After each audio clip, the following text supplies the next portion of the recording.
हाँ, तो हम लोग ने अपना पहला चैप्टर जो था एटॉमिक स्ट्रक्चर वो ख़त्म हो चुका है। तो आज हम फिजिकल केमिस्ट्री का एक चैप्टर स्टोशियोमेट्री स्टार्ट करने जा रहे हैं। ये फिजिकल केमिस्ट्री का पहला चैप्टर था और ऐसे केमिस्ट्री के सिलेबस में भी ये पहला चैप्टर है, बट ये थोड़ा ज़्यादा फार्मूला बेस्ड था और इसमें न्यूमेरिकल्स ज़्यादा थे। इस वजह से मैंने पहले थ्योरेटिकल पार्ट स्टार्ट किया जाके, ताकि आप लोग को समझने में थोड़ा हेल्प हो और इजी, पहला चैप्टर थोड़ा इजी लगे, तब आगे भी पढ़ने में मोटिवेशन मिलता है। तो ये अब मैं थोड़ा न्यूमेरिकल पार्ट भी स्टार्ट कर देता हूँ, ताकि न्यूमेरिकल का भी आदत पड़ते जाए आपको धीरे धीरे। तो ये चैप्टर प्योरली न्यूमेरिकल बेस्ड है और स्टोशियोमेट्री का मतलब ही होता है इसमें आपको सिर्फ रिएक्टेंट और प्रोडक्ट के बारे में बात करना है, उसी को कैलकुलेट करना है कि सपोज़ अगर हम किसी भी रिएक्शन में इतना रिएक्टेंट डाले हैं तो प्रोडक्ट कितना बनेगा, अगर इतना प्रोडक्ट बन रहा है तो रिएक्टेंट कितना होगा, अगर प्रेशर चेंज कर रहे हैं या फिर कंसेंट्रेशन चेंज कर रहे हैं तो फिर कितना रिएक्टेंट बनेगा, कंसेंट्रेशन पे कैसे डिपेंड करता है रिएक्शन, ये सब हम लोग को इसमें पढ़ना होता है। और बेसिकली हम लोग इसमें कंसेंट्रेशन निकालना भी जानेंगे कि कंसेंट्रेशन कितने तरीके से निकाला जाएगा, कंसेंट्रेशन कितने टाइप्स का होता है, जैसे मोलरिटी होता है, मोलरिटी होता है, मास बाई वॉल्यूम होता है। जैसे होता है ना कि सपोज़ अगर हम कुछ बना रहे हैं घर पे, तो होता है कि 1 लीटर दूध में इतना चीनी डालना होता है, तो वो हो गया ना कि मास बाई वॉल्यूम, इस टाइप का। तो इसमें बहुत तरह का कंसेंट्रेशन टाइप का टर्म भी आएगा जो कि हमको आगे कैलकुलेट करना होगा। फिर हमको इसमें बेसिकली जो कैलकुलेट करना है वो हम लोग को रिएक्टेंट एंड प्रोडक्ट, कि किसी भी certain given amount of reactant के लिए कितना प्रोडक्ट बनेगा। अगर हम लोग कुछ बताया हुआ है कि इतना रिएक्टेंट है, सपोज 100 ग्राम ऑक्सीजन है, 50 ग्राम हाइड्रोजन है, ऐसा करके आपको कोई रिएक्शन दे दिया, तो आपसे पूछा जाएगा कि वाटर कितना बन सकता है, ऐसा क्वेश्चन आ सकता है। तो इसमें हम लोग को वैसा ही बहुत सारा क्वेश्चन आएगा आगे, जो हम लोग को कैलकुलेट या फिर सॉल्व करना पड़ेगा।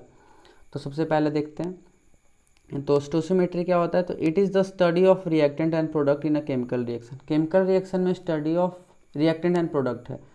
रिएक्टेंट और प्रोडक्ट के स्टडी को ही स्टोशियोमेट्री कहते हैं। इसमें हम लोग को अभी जैसे मैंने बताया कि सिर्फ रिएक्टेंट और प्रोडक्ट के बारे में पढ़ना है। अब उसके लिए आपको बहुत सारा फंडामेंटल जानकारी चाहिए होगा, जिससे कि आप क्वेश्चन सॉल्व कर लें। ठीक है ना, ऐसा तो है नहीं ना कि सिर्फ रिएक्टेंट प्रोडक्ट निकालना है तो सीधा आपको क्वेश्चन दे के पहले रिएक्टेंट और प्रोडक्ट ही बताऊँ। उसके पहले कुछ बेसिक कॉन्सेप्ट्स हैं जो आपको समझने पड़ेंगे, जिससे आपको क्वेश्चन सॉल्व करने में हेल्प हो।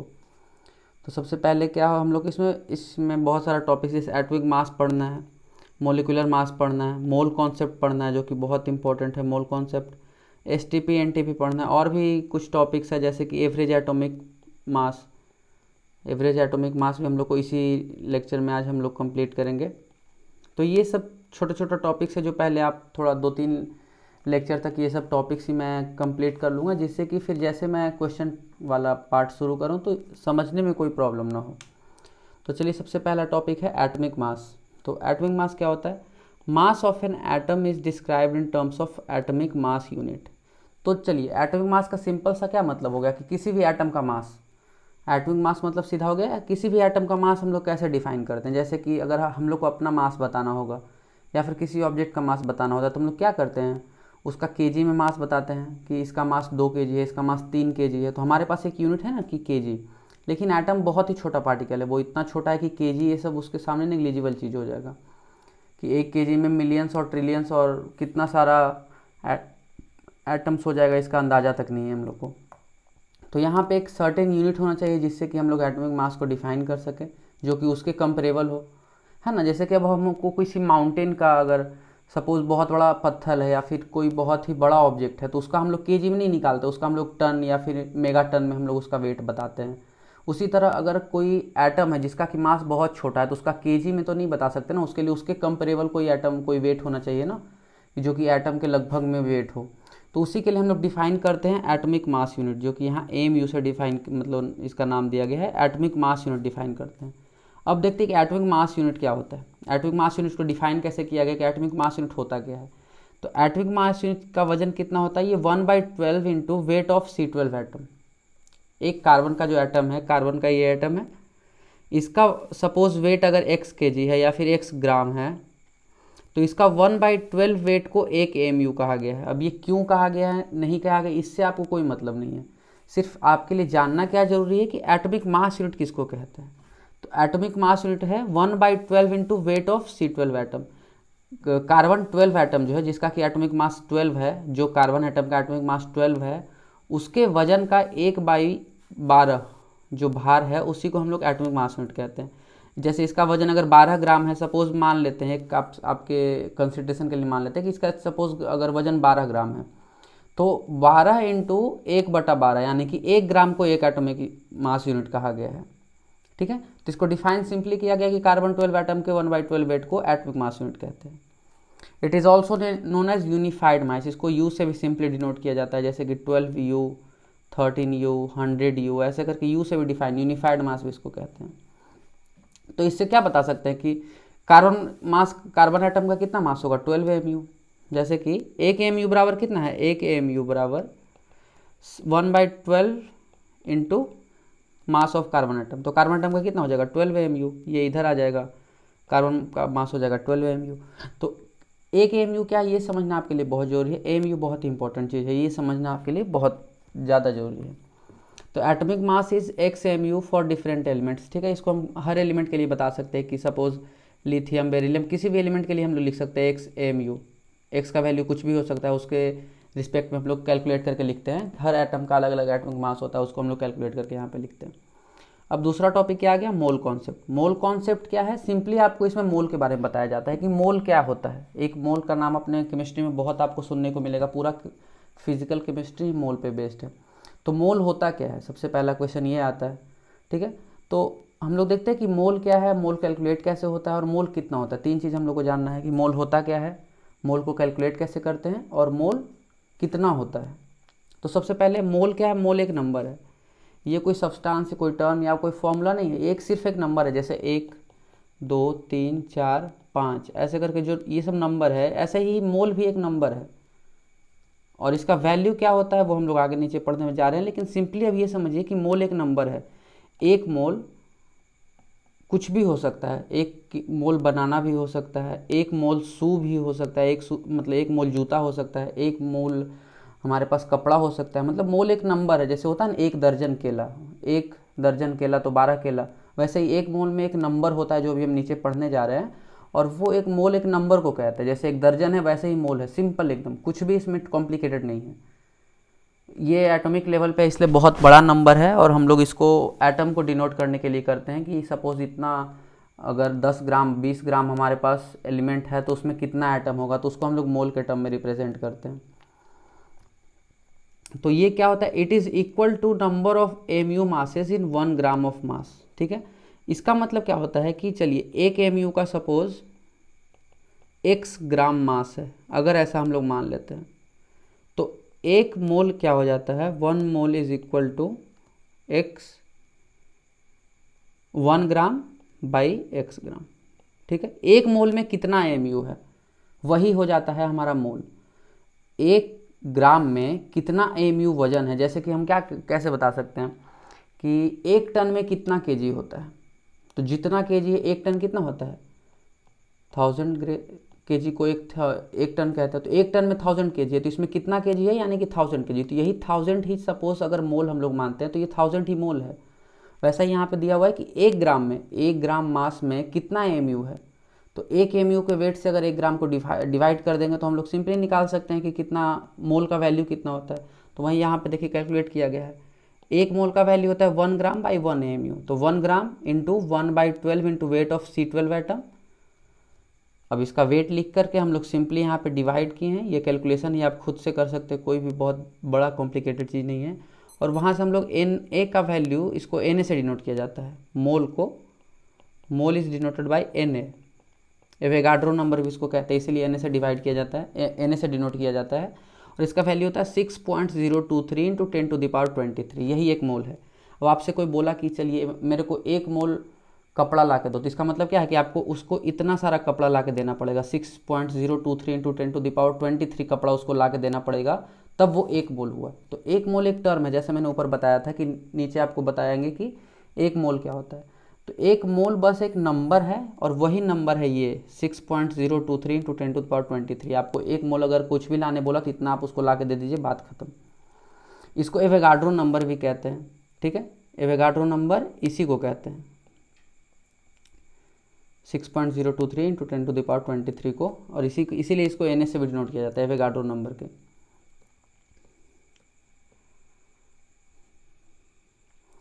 अब एक और चीज़ बहुत जानने का ज़रूरत है कि सपोज़, चलिए सबसे पहले रिप्रेजेंटेशन ऑफ एलिमेंट हम लोग देख लेते थे। रिप्रेजेंटेशन ऑफ एलिमेंट क्या होता है? एलिमेंट को हम लोग रिप्रेजेंट कैसे करते हैं? सिंपल सा, जैसे कि हमको एक एलिमेंट दे दिया x, तो इसको रिप्रेजेंट कैसे करेंगे? कैसे उस एलिमेंट को रिप्रेजेंटेशन को देख के हम उसका एटॉमिक नंबर बता सकते हैं, मास नंबर बता सकते हैं। इतना इन्फॉर्मेशन होना चाहिए अगर हम लोग किसी भी एलिमेंट को रिप्रेजेंट कर रहे हैं तो ये रिप्रेजेंट कैसे किया जाता है? सपोज़ ये x एलिमेंट है, x जो है वो एलिमेंट है, तो यहाँ पे a और यहाँ पे z डिनोट किया जाता है। a क्या है? a मास नंबर है और z क्या है? एटॉमिक नंबर है। कंफ्यूज मत होइएगा कि a एटॉमिक नंबर है और z मास नंबर है। a जो है वो मास नंबर है और z एटॉमिक नंबर है। अब इसका एक एग्जांपल लेके मैं आपको समझाऊँ। जैसे कि सपोज़ हमारे पास क्या है, हाइड्रोजन, हीलियम, लिथियम ले लेते हैं। लिथियम है तो लिथियम का एटॉमिक नंबर कितना है? 3 और मास नंबर कितना है? 5। ये आपको आगे पढ़ना है पीरियोडिक टेबल में, आप नहीं याद है तो याद कर लीजिए। पीरियोडिक टेबल कम से कम 20 या 30 तक तो पक्का याद कर लीजिए, आपको बहुत ज़रूरत पड़ेगा। तो ये हो गया रिप्रेजेंटेशन। ये x के जगह पे यहाँ पे लिथियम है, ये है उसका एटॉमिक नंबर और ये है उसका मास नंबर। तो यहाँ पे सिंपली कुछ रिप्रेजेंटेशन में कुछ नया सीखने का नहीं है, बस सिंपल है कि कोई भी एलिमेंट अगर दिया गया तो उसको रिप्रेजेंट कैसे करते हैं। तो इसमें से हमको क्या क्या पता, अगर कोई भी एलिमेंट हम लोग को रिप्रेजेंट करके दिया है तो वहाँ से हम लोग उसका एटॉमिक नंबर निकाल सकते हैं, उसका मास नंबर निकाल सकते हैं और इसके इन दोनों को डिफरेंस निकाल के हम लोग उसका नंबर ऑफ न्यूट्रॉन्स भी निकाल सकते हैं। तो इसी तरह से एक अच्छा रिप्रेजेंटेशन जिसको कि ओवरऑल वर्ल्ड वाइड एक्सेप्ट किया गया है वो इस तरह से। अब एटॉमिक नंबर क्या है? तो एटॉमिक नंबर होता है number of protons in nucleus. ठीक है, number of protons in nucleus, इसी को कहते हैं एटॉमिक नंबर। ठीक है, और ये क्या होता है? नंबर ऑफ इलेक्ट्रॉन्स के बराबर भी हो सकता है। कब? जब एटम न्यूट्रल हो। Number of electrons only when atom is neutral. अब ये क्या हो गया कि only when atom is neutral? ये क्यों हो गया भाई? क्योंकि इलेक्ट्रॉन हम लोग जो हमेशा जानते हैं कि न्यूट्रल होता है, तो ऐसा क्या हो गया कि जब न्यूट्रल रहेगा तभी वो मतलब इक्वल होगा। तो आप एक चीज़, सिंपल चीज़ समझिए, जैसे कि ये हाइड्रोजन एटम होता है या फिर कोई भी एटम ले लेते हैं, लिथियम ले लेते हैं। इसमें 3 इलेक्ट्रॉन रहता है, 3 प्रोटॉन रहता है, 2 न्यूट्रॉन रहता है, ऐसा हम लोग जानते हैं। अब यहाँ से सपोज न्यूट्रल में तो 3 इलेक्ट्रॉन है, 3 इलेक्ट्रॉन है, 3 प्रोटॉन है, लेकिन जैसे ही इस पर चार्ज आ गया, जैसे लिथियम प्लस आ गया, इसका मतलब क्या है कि इससे एक इलेक्ट्रॉन निकल चुका है। तो इलेक्ट्रॉन आते जाते रहता है, कभी एक एक्स्ट्रा इलेक्ट्रॉन आ भी सकता है, इलेक्ट्रॉन जा भी सकता है, इसलिए इलेक्ट्रॉन कभी भी कुछ फिक्स नहीं है, इसलिए उसको हम लोग एटॉमिक नंबर के तौर पे उसको नहीं कैलकुलेट करते हैं, क्योंकि वो ज़्यादा भी रहता है, कभी कम भी रहता है। लेकिन प्रोटॉन, न्यूक्लियस में जो प्रोटॉन है वो हमेशा फिक्स्ड है, वो कभी चेंज नहीं हो सकता है। प्रोटॉन जो ये न्यूक्लियस में जो प्रोटॉन है ये हमेशा फिक्स्ड रहता है, ये कभी चेंज नहीं हो सकता। तो इसीलिए हम लोग प्रोटॉन को लेते हैं। और जब न्यूट्रल है एटम, न्यूट्रल मतलब क्या है कि ना एक भी इलेक्ट्रॉन बाहर गया है ना ही बाहर से अंदर आया है, तो मतलब कि अब तो इलेक्ट्रॉन प्रोटॉन दोनों सेम होगा। तो वहाँ पे हम लोग नंबर ऑफ इलेक्ट्रॉन्स को या नंबर ऑफ प्रोटॉन्स किसी को भी एटॉमिक नंबर कैलकुलेट कंसीडर कर सकते हैं। तो ये हमारा एटॉमिक नंबर है कि प्रोटॉन जितना भी है न्यूक्लियस में उसको हम लोग एटॉमिक नंबर कहते हैं। अब क्या है मास नंबर? क्या होता है मास नंबर? होता है sum of number of protons and neutrons, sum of number of protons and neutrons. ठीक है, ये कुछ नहीं कि न्यूक्लियस में, या फिर इसको न्यूक्लियॉन्स भी कह सकते हैं, स्लैश न्यूक्लियॉन्स। क्या होता है कि एक क्या न्यूक्लियस में कितना प्रोटॉन और न्यूट्रॉन है, सॉरी न्यूट्रॉन, न्यूट्रल नहीं न्यूट्रॉन है।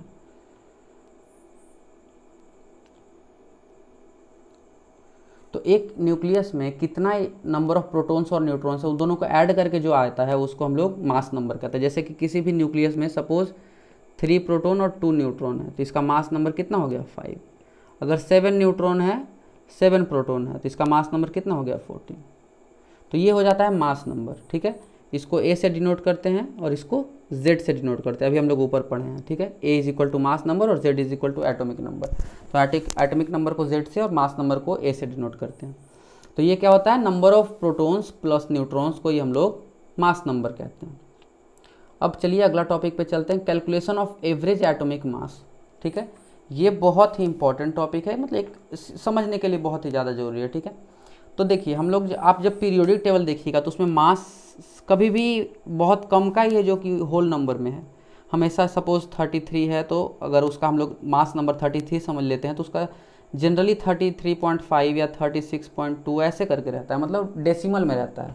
लेकिन अभी आपने क्या पढ़ा था कि मास नंबर क्या होता है, number of protons plus neutrons, neutrons plus proton होता है। तो ये तो हमेशा होल नंबर होना चाहिए था ना, ऐसा तो कभी होता नहीं कि 1.5 न्यूट्रॉन है या फिर 2.5 न्यूट्रॉन है, 2.5 प्रोटॉन है, ये तो हमेशा होल नंबर में होता है, 1 प्रोटॉन, 2 प्रोटॉन, 3 प्रोटॉन। तो ये डेसिमल कहाँ से आता है, ये बहुत बड़ा ये आपके दिमाग में क्वेश्चन आना चाहिए कि डेसिमल कैसे आ सकता है। या तो ये 36 हो या 35 हो या 34 हो, होल नंबर होना चाहिए ना, क्योंकि नंबर ऑफ प्रोटॉन और न्यूट्रॉन तो कभी डेसिमल में नहीं हो सकता, या फिर फ्रैक्शन में नहीं हो सकता ना कि 4.5 प्रोटॉन है या फिर 7.5 न्यूट्रॉन है, 7.2 न्यूट्रॉन है, ये तो हमेशा होल नंबर में ही रहता है। तो एक्चुअली यहाँ पे एक कॉन्सेप्ट आता है आइसोटोप का। आइसोटोप क्या होता है, मैं आगे, आइसोटोप कुछ नहीं है, आइसोटोप अगर आपको जानना है तो सिंपल समझ लीजिए कि आइसोटोप उसको कहते हैं जिसमें सेम एटॉमिक नंबर रहता है। सेम एटॉमिक नंबर मतलब कि same Z but different mass number. Isotope क्या होता है, same atomic number but different mass number, मतलब कि उसमें मास नंबर अलग होता है और एटॉमिक नंबर सेम होता है, इसी को हम लोग आइसोटोप कहते हैं। तो अब हम लोग पहले देखते हैं कि कैलकुलेट कैसे होता है, ये जो पॉइंट में डेसिमल में आता है कि 33.6 या 10.5, ये जो एटॉमिक मास आता है ये कैलकुलेट कैसे होता है।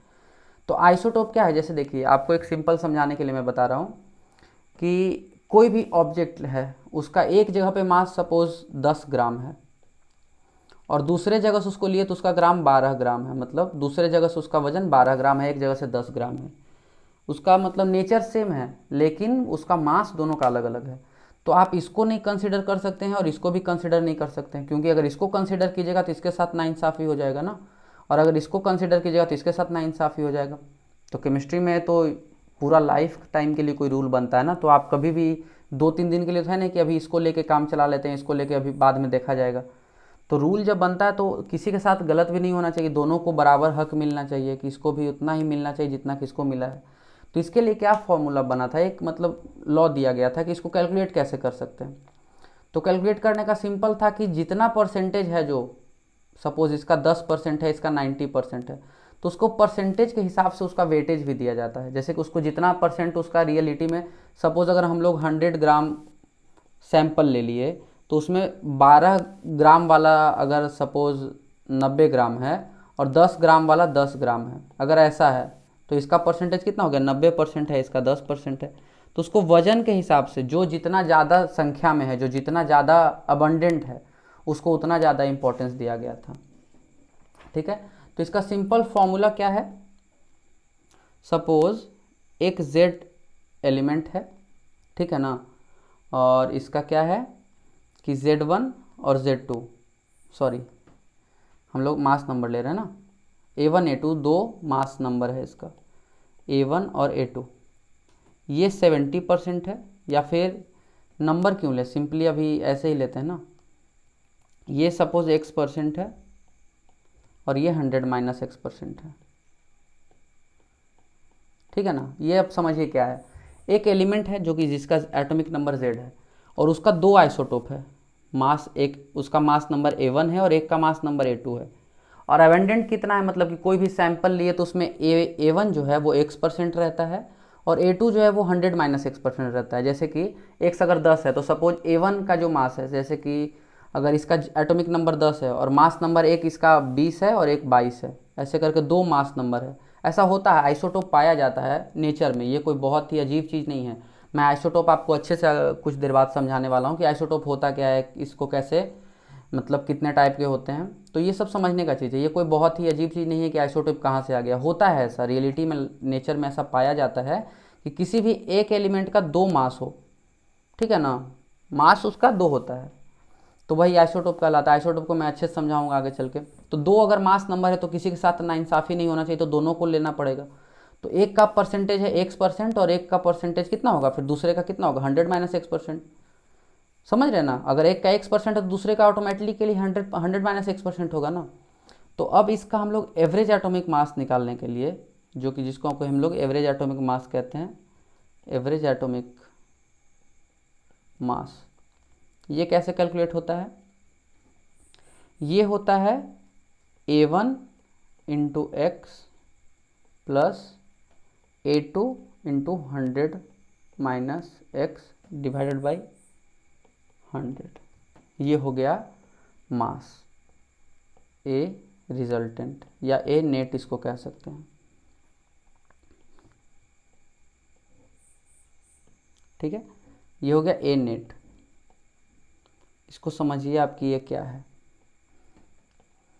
तो यहाँ पे कुछ नहीं है, ये जिसका जितना परसेंटेज है उसको उतना वजन दे दिया गया, A1 इंटू एक्स, और A2 का परसेंटेज जितना है उसको उतना वजन दे दिया गया, और डिवाइड बाई 100 कर दिया गया नेट परसेंटेज, मतलब वेट निकालने के लिए। ठीक है ना। तो ये एक सिंपल सा फॉर्मूला है जो कि एटॉमिक नंबर निकालने के लिए, मतलब एटॉमिक वेट निकालने के लिए, एवरेज एटॉमिक वेट निकालने के लिए हम लोग को बताया जाता है। और ये कुछ है नहीं बहुत ज़्यादा कॉम्प्लिकेटेड, इसको मैं अच्छे से लिख देता हूँ, आप लोग नोट कर लीजिए इसको। एवरेज एटॉमिक वेट कितना होता है,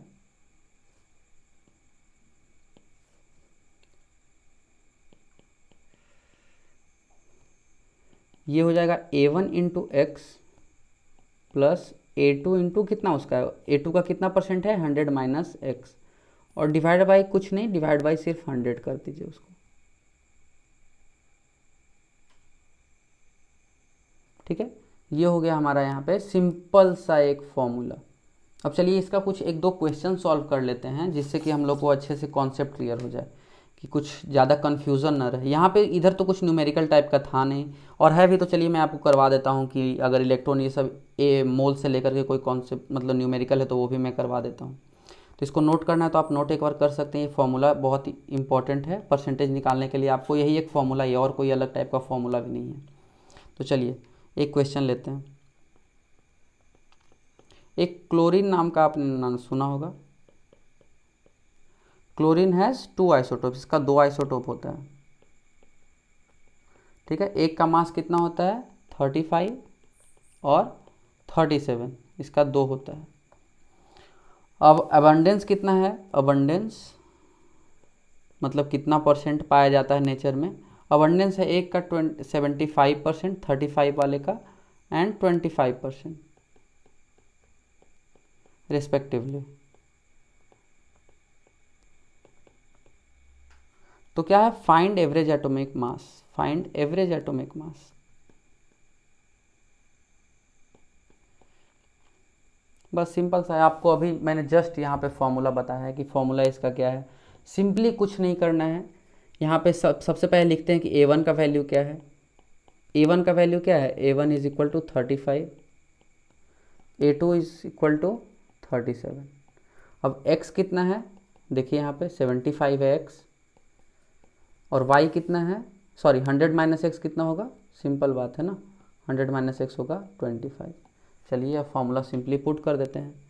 ए एवरेज कितना होगा 35 इंटू 75, सॉरी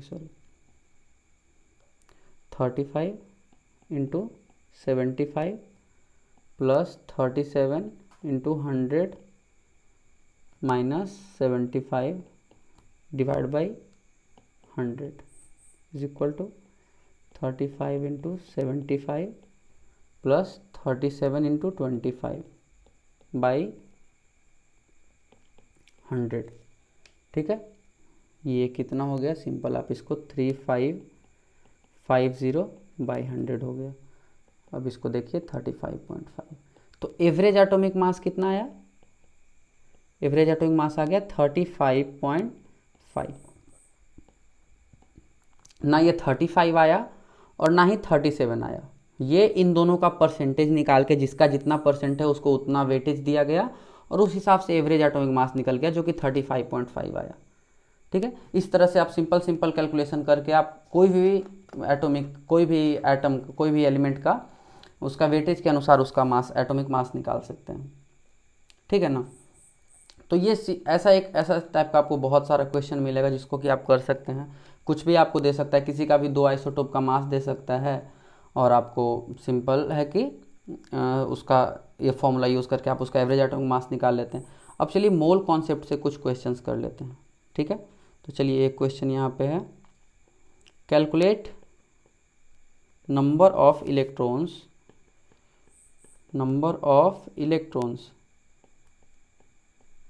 इन 9 ग्राम Al3+, ठीक है। Al3+ है मतलब कि इसमें 3 इलेक्ट्रॉन इसका निकल चुका है, ठीक है ना। चलिए देखते हैं। सबसे पहले क्या एटॉमिक मास कितना है, एटॉमिक मास कितना होता है Z का, Al का सॉल्यूशन चलिए सबसे पहले देख लेते हैं। Z is equal to 27, atomic mass इसका इतना होता है, Z इज इक्वल टू 13, ठीक है। तो चलिए देखते हैं नंबर ऑफ इलेक्ट्रॉन्स कितना है इसमें, न्यूट्रल में कितना होगा, number of electrons in neutral state कितना होता है एक एटम में, जितना एटॉमिक नंबर है, एटॉमिक नंबर इसका 13 है तो इसका इतना ही होगा, है कि नहीं, सिंपल सा बात है, कुछ इसमें बहुत ज़्यादा कॉम्प्लिकेटेड चीज़ तो है नहीं। न्यूट्रल स्टेट में उसका जो एटॉमिक नंबर है उतना ही उसमें इलेक्ट्रॉन होता है, इज इक्वल टू कितना हो गया 13, ठीक है। Number of electrons in neutral state 13। अब चलिए निकल गया 3 इलेक्ट्रॉन्स रिमूव्ड, +3 का मतलब क्या होता है 3 इलेक्ट्रॉन्स को निकाल दिया गया, 3 इलेक्ट्रॉन्स रिमूव तो कितना हो गया 13 - 3 इक्वल टू 10 इलेक्ट्रॉन्स है। अब उसमें Al3+ जब है तो इसमें एक एटम में कितना होता है, एक एटम में 10 इलेक्ट्रॉन्स है। यहाँ पे कोई भी वैलेंसी या कोई भी इलेक्ट्रॉन नहीं पूछा जा रहा है, सिंपली पूछा जा रहा है कि पूरे एटम में कितना इलेक्ट्रॉन्स है। तो एक एटम में कितना है 10 इलेक्ट्रॉन्स है। यहाँ पे कितना में पूछ रहा है 9 ग्राम, सबसे इंपॉर्टेंट यही है 9 ग्राम, ठीक है ना। तो चलिए एक यहाँ पे आपको सिंपल सा कॉन्सेप्ट बता देते हैं कि इसका वजन है 27, यानी कि एटॉमिक मास कितना है, atomic mass is equal to 27 AMU, ठीक है ना। एक एटम का वजन है 27 AMU। अब एक चीज़ आप याद रखिएगा, अगर हम इसी को ग्राम में लिख देते तो 27 ग्राम ये कितने का वजन हो गया, 1 मोल Al3 का, मतलब 1 मोल एल्युमिनियम का वजन हो गया 27 ग्राम। एक एटम का वजन है 27 AMU, लेकिन 1 मोल का वजन है 27 ग्राम। ग्राम में आपको कोई भी वेट दिया, जैसे कि ऑक्सीजन का ले लेते हैं, ऑक्सीजन का क्या है 32 अगर है, O2 का वेट है 32 AMU एक एटम का, मतलब एक मॉलिक्यूल का। लेकिन अगर एक मोल मॉलिक्यूल का बात करेगा तो कुछ करना नहीं है, एक मोल मॉलिक्यूल का वजन कितना हो जाएगा 32 ग्राम। सिंपली यहाँ पे ग्राम लिख दीजिए, सिंपल वो एक मोल में कन्वर्ट हो जाएगा। अगर एक एटम का वेट सपोज 10 AMU है, उसको 10 ग्राम लिखिएगा, 10 ग्राम का मतलब है कि वो 1 मोल का वजन है, 1 मोल एटम का वजन है। तो यहाँ पे 1 मोल का वजन 27 ग्राम, ठीक है। हमारे पास कितना ग्राम दिया हुआ है, हमारे पास दिया है 9 ग्राम, तो 1 मोल इज इक्वल टू 27 ग्राम। तो 9 ग्राम में कितना होगा, 9 ग्राम में 1/27 × 9, ठीक है, इज इक्वल टू 1/3 मोल, ठीक है ना। तो 9 ग्राम में कितना होगा, 9 ग्राम Al3+ में, क्योंकि देखिए यहाँ पे वजन में इलेक्ट्रॉन की वजह से कोई कमी नहीं आता है, क्योंकि आपको ही पता है इलेक्ट्रॉन बहुत हल्का है, 1800 गुना लगभग हल्का होता है प्रोटॉन से। तो 1 या 2 या 3 इलेक्ट्रॉन निकलने से कोई खास फर्क नहीं पड़ता। अगर आपके पास 2000 kg का कोई ऑब्जेक्ट है, उससे अगर 2 kg 3 kg कम हो गया तो वो कोई खास अंतर या फर्क नहीं डालता। तो इसलिए हम लोग इलेक्ट्रॉन का वेट को हमेशा नेग्लेक्ट करके चलते हैं। यहाँ पे 1/3 मोल आ गया हमारे पास। हमको कितना का, हम लोग को कितना एलिमेंट एटम का चाहिए, 1/3 मोल एटम में कितना इलेक्ट्रॉन है। हमको पता है कि एक एटम में हम लोग क्या निकाले थे 10 इलेक्ट्रॉन है। यहाँ पे देख लीजिए एक एटम में कितना इलेक्ट्रॉन है, 10 इलेक्ट्रॉन है। 1 एटम हैज़ 10 इलेक्ट्रॉन्स। तो यहाँ पे हम लोग को इतना मोल का मतलब क्या हुआ, 1/3 × 6 ही ले लेते हैं, 6.023 लेने से कोई फ़ायदा नहीं, 6 ही ले लेते हैं। इतना एटम्स में कितना होगा, एक एटम में अगर 10 इलेक्ट्रॉन है तो इतना एटम में सिंपली मल्टीप्लाई कर देते हैं।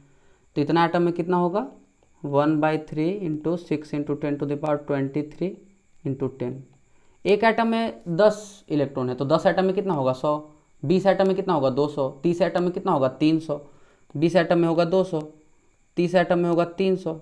तो वैसे ही 10 से सिंपली गुना कर देंगे तो इतना एटम में कितना होगा, उसको 10 से गुना कर दिए, कितना इलेक्ट्रॉन्स हो जाएगा, नंबर ऑफ इलेक्ट्रॉन्स कितना होगा, number of electrons is equal to 2 × 10⁻24 electrons. तो यही हमारा आंसर हुआ कि अगर हम लोग को मोल में कन्वर्ट करना है, मास को ग्राम को कैसे मोल में कन्वर्ट करते हैं। तो मैंने आपको सिंपली बताया कि अगर किसी भी मोलर मास को सिंपली अगर हम लोग लिख दिए ग्राम में तो वो 1 मोल का वजन हो जाता है। अगर किसी के भी एक एटम के मास को हम लोग ग्राम में लिख देते हैं, एएमयू से सीधा ग्राम में लिखते हैं, तो वो सिंपल उस एटम के 1 मोल का वजन हो जाता है। जैसे कि अगर एक एटम का वजन है 200 या 20 AMU, तो अगर हम पूछ रहे हैं कि 20 ग्राम में कितना एटम होगा, तो सिंपली ग्राम में जैसे ही दिखा आपको सिंपली वहाँ पे 1 मोल लिख देना है। मतलब जैसे ही उसका एटॉमिक मास आपको ग्राम में दिखा, एटॉमिक मास AMU के बजाय ग्राम में दिखा, तो उसका मतलब ये कि उसमें 1 मोल इलेक्ट्रॉन का बात हो रहा है, 1 मोल उस एटम का बात हो रहा है। ठीक है, तो ये लेक्चर आज हम यहीं पे ख़त्म करते हैं। इसमें हम लोगों ने 3-4 चीज़ बहुत इंपॉर्टेंट पढ़ लिया कि एटॉमिक मास क्या होता है, मोल कॉन्सेप्ट क्या है, और एवरेज एटॉमिक मास कैसे कैलकुलेट किया जाता है। अब अगले लेक्चर में हम लोग कुछ NTP STP भी कैलकुलेट कर लेंगे कि NTP क्या होता है, STP क्या होता है, जो कि गैस का प्रेशर को डिनोट करने का एक नोटेशन है, वही NTP और STP कहलाता है। तो अगले लेक्चर हम लोग वो पढ़ेंगे कि NTP STP क्या होता है। तो ये लेक्चर आज यहीं पे ख़त्म करते हैं, और कुछ भी डाउट है तो आप प्लीज़ कमेंट सेक्शन में आप पूछ सकते हैं। आपको जैसे हम लोग को टाइम मिलेगा तुरंत आपका डाउट क्लियर किया जाएगा। तो मिलते हैं आपसे अगले